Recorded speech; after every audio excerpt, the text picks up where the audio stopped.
koko seni bulchi Lede summan dhufa barmaka keteni Odaan ilmoromo baroda shanani Baranno dibada barmaka shanani Kero kamidani Ola yaa'u koko seni bulchi Lede summan dhufa barmaka keteni Odaan ilmoromo baroda shanani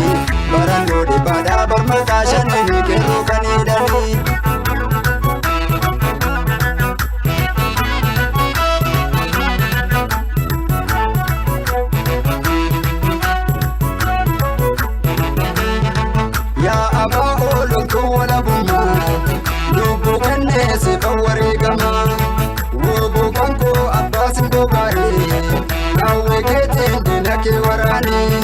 Nusi male abdi berangkatmu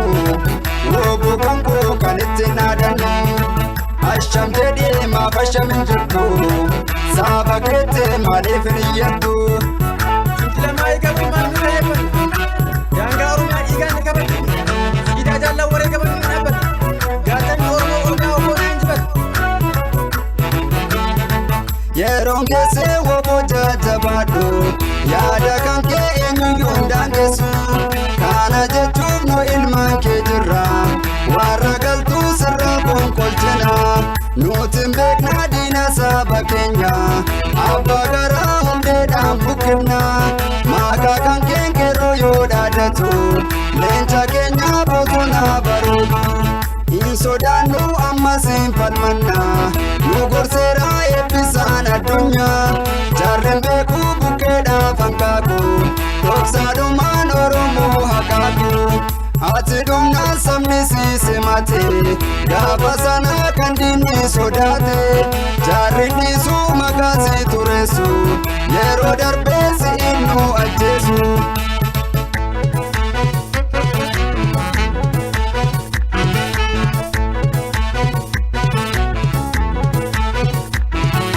Yaa'u koko seni bulchi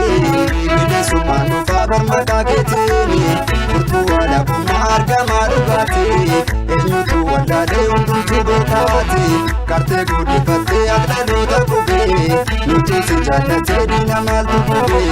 Jaarra abbaa gadaa nu keessatti biqiltee Ati duute naftuu dhaloota laliftee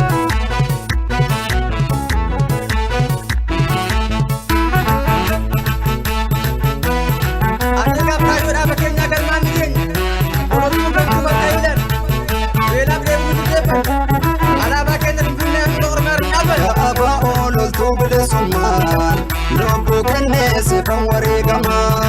Nuusi qabna alaabaa jaalalaa Qaabsuudhumaan eenyutu si caalaa Alaabaadhaaf qeerroon ajjeefamaa Bilisummaan isumaan argamaa Yaa Oromoo waa hundaa yaadadhu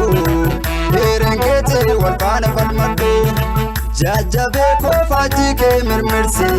Diina kan kee qabiitii dhidhimsi